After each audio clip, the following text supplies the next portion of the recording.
Hello everyone, welcome to my channel Better Brain Institute. I am Sonia.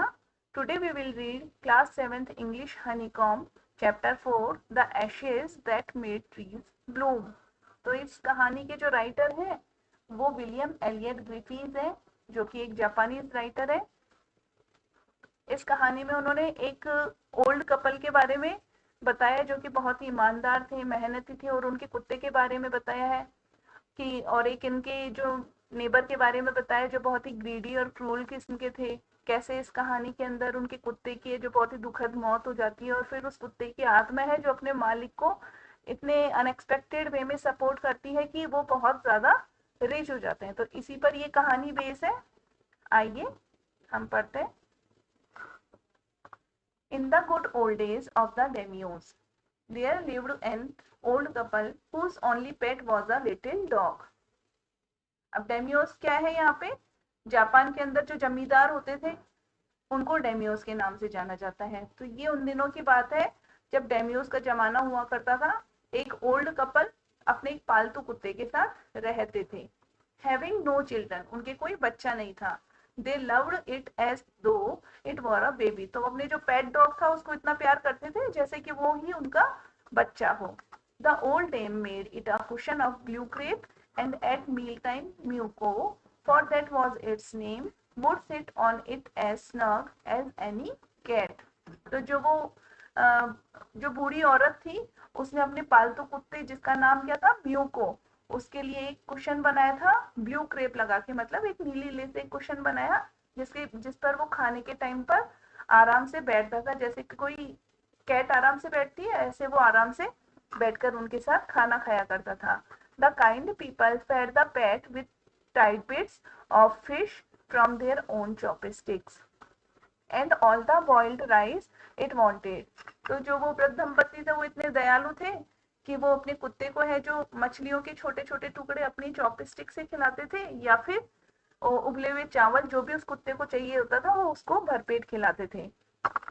Thus treated, the dumb creature loved its protectors like a being with a soul. तो इस तरीके से वो बूढ़े दंपति थे वो उस कुत्ते के साथ ऐसा व्यवहार करते थे कि जो वो डम्ब क्रीचर यानी वो पेट डैग था उनका, वो अपने प्रोटेक्टर्स मतलब ओल्ड कपल को इतना अपने बच्चे की तरह उनको उनसे प्यार करता था। The old man, being a rice farmer, went daily with hoe or spade into the fields, working hard from morning until autumn. तो summer had gone behind the hills. तो जो वो बूढ़े दंपति जो बूढ़ा आदमी था वो कौन था? एक राइस फार्मर था, यानी कि वो चावलों की खेती करता था। वो रोज अपने खेतों में हो और स्पेड का मतलब कुदाल और जो फावड़े टाइप के होते हैं जिससे हम मिट्टी खोदते हैं उसको लेकर जाता था। और सुबह से लेके शाम तक जापान में सन को क्या बोला जाता है? तेंतोजामा। तो शाम ढलने तक वो अपने खेत के अंदर बहुत ही मेहनत करता था। Every day the dog followed him to work, और जो हर रोज वो कुत्ता था जो उसका पालतू वो भी उसके साथ साथ काम पर जाता था। Never once harming the white heron that walked in the footsteps of the old man to pick up the worms. और वो अब कभी भी जो व्हाइट हेरोन मतलब जो खेतों के अंदर सफेद बगुले होते हैं जो कि कीड़े मकोड़े खाते हैं उनको कभी भी नुकसान नहीं पहुंचाता था। और जो जो व्हाइट हेरोन थे वो उस ओल्ड मैन के फुट स्टेप से उसके पैरों की छाप से जो कीड़े दिखने लग जाते थे उनको खाते थे। तो उसकी वजह से वो कभी भी कुत्ता है जो व्हाइट हेरोन्स को नुकसान नहीं पहुंचाता था। For the old fellow was patience and kind to everything that had life. अब वो जो बूढ़े वृद्ध दंपति थे वो इतने दयालु और धैर्यवान थे कि वो हर उस चीज के लिए जिसके अंदर की जान है उसके लिए बहुत दयालु रहते थे। And often turn up a sore on purpose to give food to the birds. और अक्सर वो क्या करते थे? जो व्हाइट हेरोन थे जो कि कीड़े मकोड़े खाते थे उनको खाना देने के उद्देश्य से वो जमीन को खोद देते थे ताकि कीड़े मकोड़े ऊपर आ जाए और उनका पेट भर सके। सौड़ क्या है? सौड़ यानी ग्राउंड जिस पर की मिट्टी जिसके ऊपर ग्रास लगी हुई होती है उसको थोड़ा अपने पावड़े से वो खोद देते थे। One day the dog came running to him. एक दिन क्या हुआ कि जो कुत्ता है उनके पास दौड़ा दौड़ा आया। Putting his pause against his legs and motioning with his head to some spot behind. तो वो क्या हुआ, उसके पैरों के अगेंस्ट पंजे करके बैठ गया और जो अपना सिर है वो किसी जगह की तरफ दिखाते हुए हिलाने लगा. The old man at first thought his pet was only playing and did not mind it. तो पहले तो उस बूढ़े आदमी ने सोचा कि भाई जो उसका कुत्ता है वो खाली खेल रहा है, तो उसने कभी उस पर दिमाग नहीं लगाया. But the dog kept on whining and running to and fro for some minutes. लेकिन जो कुत्ता था वो इतना वीनिंग मतलब कि कुछ ऐसी आवाज सी अजीब सी आवाज निकाल रहा था, कंटिन्यू भौंक रहा था, और running to and fro for some minutes, और कुछ देर तक उसके आगे पीछे इस तरीके से घूमता रहा. Then the old man followed the dog a few yards to a place where the animal began a lively scratching. तो तब ओल्ड मैन ने उस कुत्ते को पीछे पीछे चलने लगा और थोड़ी दूर जाके जो वो कुत्ता था वो किसी जगह पर जाकर रुका और वहां पे स्क्रैच करने लगा, उसको जमीन को खोदने लगा. Thinking it was possible a buried bone or bit of fish. तो उस ओल्ड मैन ने सोचा कि हो सकता है यहाँ पर है ना, या तो कोई हड्डी का टुकड़ा है या कोई फिश गड़ी हुई होगी. तो the old man struck his hoe in the earth. तो उस ओल्ड मैन ने क्या किया, अपने हो को उठाया और जमीन के अंदर खोदने लगा. When low a pile of gold gleamed before him. अब जैसे ही उसने अपना जो हो जमीन के अंदर डाला, एक जो सोने का ढेर है वो उसकी आंखों के सामने चमचमाने लग गया. Thus in an hour the old couple were made rich. तो इस तरीके से क्या हुआ कि जैसे उनको वो गोल्ड मिल गया तो जो वो ओल्ड कपल था, जो वृद्ध दंपति थे, वो थोड़ी देर में अमीर हो गए. The good souls bought a piece of land, made a feast for their friends and gave plentifully to their poor neighbors. तो क्योंकि जो ओल्ड कपल थे वो बहुत ही अच्छे लोग थे, बहुत गुड सोल थे, तो उन्होंने क्या किया, एक जमीन अपने लिए खरीदी और अपने जो फ्रेंड्स थे उनको दावत दी, और जो उनके आसपास जो गरीब नेबर्स थे, उनके गरीब पड़ोसियों को उन्होंने भरपूर धन भी दिया. As for the dog, they petted him till they nearly smothered him with kindness. अब वो कुत्ते के लिए इतना खुश थे कि वो उससे अपनी काइंडनेस में ना उसको इतनी तेज उन्होंने गले लगाया कि और उसको इतना अच्छे से थपथपाने लगे कि लगभग उसका दम से ही घुटने लग गया. मतलब कि जो ओल्ड मैन थे वो उस कुत्ते के लिए अपना प्यार जता रहे थे.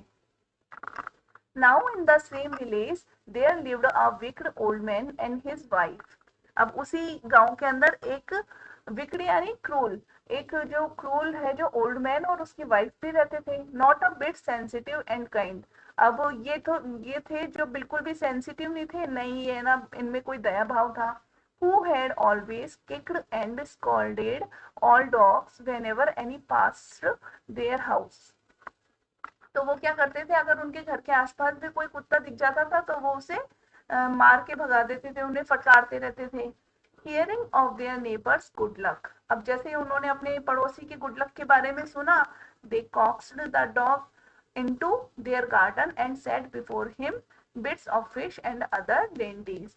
तो अब उनको जब जैसे ही पता चला कि भाई उनका जो नेबर है उनको उस कुत्ते की वजह से धन मिला है, तो दे कॉक्स्ड द डॉग. कॉक्स का मतलब क्या है, परसुएडेड मतलब लालच देना. तो उन्होंने उसके कुत्ते को लालच दिया इनटू देयर गार्डन और अपने गार्डन में लिया एंड सेट बिफोर हिम और उसके सामने बैठ गए bits of fish and other dainties. और उन्होंने उसके सामने है जो फिश और डेंटीज का मतलब है टेस्टी फूड खाने के लिए दिया. Hopping he would find treasure for them.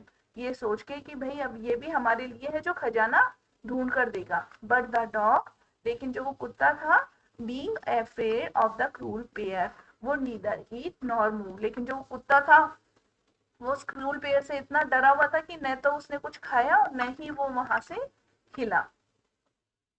Then they dragged him out of doors. तो वो जो क्रूल दंपति थे वो उसको क्या हुआ, गेट के बाहर खींच के लिए आए. टेकिंग अ स्पेड एंड हो विद देम. और अपने साथ उन्होंने वो स्पेड और हो भी ले लिया.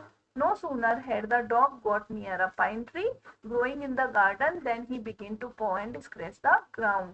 अब जैसे ही जो वो कुत्ता था वो उनके गार्डन में जो पाइन ट्री लगा हुआ था वहां पहुंचा, he began to paw and scratch the ground. तो वो वहां पहुंचकर अपने पंजों से जमीन को स्क्रैच करने लग गया। As if a mighty treasure lay beneath, जैसे कि जैसे उस जमीन के नीचे है जो खजाना छुपा हुआ हो।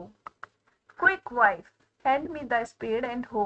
अरे तो वो जो ओल्ड मैन था अपनी वाइफ को बोलता है कि अरे जल्दी से मुझे वो स्पेड और हो दो। Cried the greedy old fool as he danced with joy. अब वो इतना जोर से, जो लालची और मूर्ख वृद्ध था, वो जोर से चिल्ला के बोला और उससे तो लगा जैसे खजाना ही मिल गया, तो वो खुशी से नाचने लगा। Then the covetous old fellow with a spade and the old crone with a hoe began to dig. covetous means यहाँ पर क्या है, ग्रीडी, लालची। तो यहाँ देखो कितने जो गंदे गंदे शब्दों के साथ उस ओल्ड कपल को, उनके नेबर्स थे, उनके बारे में बताया हुआ है कि then the covetous old fellow, जो लालची आदमी था, उसने अपने स्पेड से, मतलब अपने कुदाल से, और उस ओल्ड क्रॉन यानी उसकी जो वाइफ थी, ओल्ड क्रॉन के साथ हो के साथ उस जगह पे खोदना चालू किया। But there was nothing but a dead kitten, तो वहां और कुछ तो नहीं, एक मरी हुई किटन यानी बिल्ली का बच्चा निकला। The smell of which made them drop there tools and shut there noses, तो उस बिल्ली से, मरी हुई बिल्ली की लाश से इतनी बुरी बदबू आ रही थी कि उन्होंने अपने टूल्स को, अपने औजार को तो नीचे पटक दिया और अपनी नाक को उन्होंने बंद कर लिया। फ्यूरियस एट द डॉग, अब उन्हें डॉग पर बड़ा तेज गुस्सा आया। The old man kicked and beat him to death, अब जो ओल्ड मैन थे उसने उस कुत्ते को तब तक मारा जब तक कि उसकी जान नहीं चली गई। And the old woman finished the work by nearly chopping of his head with the sharp हो, और जो वो ओल्ड वुमन थे वो इतनी क्रूअल थी, इतनी निर्दयी थी कि उसने जो उस उस कुत्ते को अपने शार्प हो से उसके सिर को इतने बारीक छोटे छोटे टुकड़ों में काट दिया। They then flung him into the hole, flung means threw, तो फिर उन्होंने क्या किया, उसकी जो डेड बॉडी को था एक होल के अंदर फेंक दिया। And heaped the earth over his carcass, मतलब डेड बॉडी के ऊपर अब वो उसको मिट्टी डालकर उस गड्ढे को वो भरने लग गए। The owner of the dog heard of the death of his pet, तो जब उस कुत्ते का जो मालिक था, जो ओल्ड कपल थे, उन्होंने जब उसकी मौत के बारे में सुना, मॉर्निंग फॉर हिम, तो वो उनको बड़ा दुख हुआ, उनको बड़ा सदमा लगा। मॉर्निंग मीन्स वो उसका शोक मनाने लग गए। As if he had been his own child, क्योंकि वो जो कुत्ता था वो उसे अपने बच्चे की तरह ही रखते थे। Went at night under the pine tree, अब वो उस पाइन ट्री के नीचे उस रात गए। He set up some bamboo tubes in the ground, तो उन्होंने क्या किया, वहां पर जिस जगह उस कुत्ते की लाश को दफनाया था वहां पर उन्होंने कुछ बैम्बू ट्यूब्स, बैम्बू की लकड़ियों को सेट कर दिया। Such as are used before tombs, जैसे कि एक टॉम सी, एक कब्र सी बना देते हैं, इस तरह से उन्होंने उसको बैम्बू ट्यूब्स को सेट कर दिया। In which he put fresh flowers, और वहां पर उन्होंने कुछ फ्रेश फ्लावर्स रख लिए। Then he laid a cup of water and a tray of food on the grave and burned several costly sticks of incense, अब उन्होंने क्या किया कि वहां पर एक पानी का कप और कुछ खाना उस कुत्ते की ग्रेव पर, उस कुत्ते की कब्र पर रख दिया, और उन्होंने खूब सारी जो अच्छी स्मेल वाली अगरबत्तियां होती हैं, उसको खूब सारी अगरबत्तियां वहां पर उन्होंने जलाई। He mourned a great while over his pet, calling him many dear names as if he were alive, अब वो उस कुत्ते की याद में उनको इतना दुख हो रहा था, इतना वो शोक मना रहे थे कि उन्होंने उस कुत्ते को, जब वो जिंदा था और वो उसको जितने प्यारे नामों से उसको बुलाते थे, वो उस तरह से उसे पुकारने लगे। That night the spirit of the dog appeared to him in a dream and said, अब उस रात क्या हुआ, उस कुत्ते की आत्मा उनको सपनों में आई और उनसे बोलती है, cut down the pine tree over my grave and make from it a mortar for your rice pastry and a mill for your bean sauce, कि जो मेरी ग्रेव के ऊपर वो पाइन ट्री लगा हुआ है उसको तुम काटो और उससे एक मोर्टार, मोर्टार मीन्स क्या होता है कि एक बाउल, राइस पेस्ट्री बनाने के लिए एक बॉल बनाओ, एंड अ मिल, और एक चक्की बनाओ आपके बीन सॉस के लिए। So the old man chopped down the tree and cut out of the middle of the trunk a section about 2 feet long, अब क्योंकि जो वो ओल्ड मैन थे वो अपने कुत्ते से इतने प्यार करते थे कि उनकी उस कुत्ते की आत्मा ने जो उसको सपने में बोला, तो जो वो बूढ़े दंपत्ति थे, जो ओल्ड मैन था, वो उस ट्री को काटने के लिए चले गए और उन्होंने उस ट्री को मिडिल में से काट दिया, लगभग 2 फीट लंबा उन्होंने उसका ट्रंक काट लिया। With great labour, partly by fire, partly by the chisel, he scraped out a hollow page as big as a small bowl. अब उन्होंने बड़ी मेहनत से थोड़ा आग लगा के या चीजल मतलब कि एक नुकीले हथियार की सहायता से उस ट्रंक को है जो बीच में से स्क्रैप किया, एक होलो प्लेस, एक खाली बॉल सी शेप उस ट्रंक को उन्होंने दे दी। He then made a long handled hammer of wood. अब उस बॉल के अंदर कुछ कूटने पीसने के लिए उन्होंने लकड़ी की सहायता से एक हैंडल हैमर भी बनाया। Such as is used for pounding rice, उस राइस को कूटने के लिए। When New Year's time drew near, अब जैसे नए साल का टाइम नजदीक आ रहा था, he wished to make some rice pastry, तो उसने कुछ राइस पेस्ट्री बनाने की सोची। When the rice was all boiled, Granny put it into the mortar. अब जैसे ही सारे राइस उबल गए तो ग्रैनी ने क्या किया, वो जो सारे राइस थे उसको मोर्टार में डाल दिया, जो उन्होंने पाइन ट्री से बनाई थी उस मोर्टार में। The old man lifted his hammer to pound the mass into dough. तो अब जो ओल्ड मैन थे उन्होंने वो हैमर बनाया था लकड़ी से, उसको उस मोर्टार में डाला और उस राइस बॉइल्ड राइस से एक डो बनाने के लिए वो उसको कूटने लगे। And the blows fell heavy and fast till the pastry was all ready for baking. और उन्होंने उसको इतना इतना कूटा ताकि उस वो पेस्ट्री को तब तक कूटा जब तक कि वो बेकिंग के लिए रेडी हो गई। Suddenly the whole mass turn into a heap of gold coins. अब अचानक क्या हुआ कि जो जितना भी वो जो चावल की पेस्ट्री तैयार हुई थी वो गोल्ड कॉइन्स के हीप में, एक ढेर में बदल गई। When the old woman took the hand mill, अब जैसे ही ओल्ड वुमन ने वो जो हैंड मिल बनाई थी एक उन्होंने, and filling it with beans, beans का पेस्ट बनाने के लिए जो एक पाइन ट्री से हैंड मिल बनाई थी उन्होंने, वो चक्की बनाई थी, उसके अंदर बीन्स को डाला। The gold dropped like rain, अब उसके अंदर से क्या हुआ, बीन पेस्ट की बजाय सोना है जो बारिश की जैसे गिरने लग गया। Mean while the envious neighbour peeped in at the window when the boiled beans were being ground. अब इसी बीच में क्या हुआ, जो उनके जो वो जेलस नेबर थे उन्होंने विंडो से देख लिया कि कैसे है ना जो बॉइल्ड बीन जमीन पर गिरते हुए उन्होंने विंडो से देख लिया। गुडी मी, अरे oh my God, cried the old hag. अब वो जो ओल्ड वुमन थी वो बड़ा जोर से चीखी, oh God, as she saw each dipping of sauce turning into yellow gold. जैसे उसने देखा कि है ना सॉस की गिरती हुई हर जो बूंद थी वो येलो गोल्ड में चेंज होती जा रही है। Until in a few minutes the tub under the mill was full of a shining mass of gold. और थोड़ी देर में जो उस मिल के नीचे एक टब लगाया हुआ था बीन पेस्ट के लिए वो थोड़ी देर में गोल्ड से भर गया। So the old couple were rich again, तो जो ओल्ड कपल थे वो वापस अमीर हो गए। The next day the stingy and wicked neighbour came and borrowed the mortar and magic mill, तो अगले ही दिन वो जो अजीब से और उनके जो क्रूल से नेबर थे वो उनके पास आ गए और वो मोटार और वो मैजिक मिल को मांगने लगे कि भाई हमें भी दो, हमें कुछ बनाना है। They filled one with boiled rice and the other with beans, तो उन्होंने क्या किया कि एक मोटार को तो उन्होंने बॉइल्ड राइस से फिल किया और दूसरी को उन्होंने बीन्स से डाल दिया।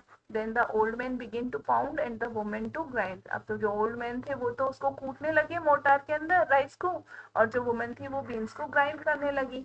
But at the first blow and turn the pastry and sauce turn into a full mass of worms, लेकिन जैसे ही उन्होंने इसको कूटा तो जो पेस्ट्री और सॉस थे वो किस में चेंज हो गए, वो बहुत ही बदबू वाले कीड़ों में बदल गए। Still more angry at this, अब उससे वो क्या हुआ और भी ज्यादा नाराज हो गए। They chopped the mill into pieces to use as firewood, अब वो इतने गंदे थे कि उस मोटार और मिल को सोल्ड कपल को लौटाने के बजाय उन्होंने क्या किया, उसके टुकड़े टुकड़े कर डाले और उसको अपनी है जो जलाने की लकड़ी की जैसे काम में लेने लगे। तो आई होप आपको ये मेरा वीडियो है जो इस पर पसंद आया होगा।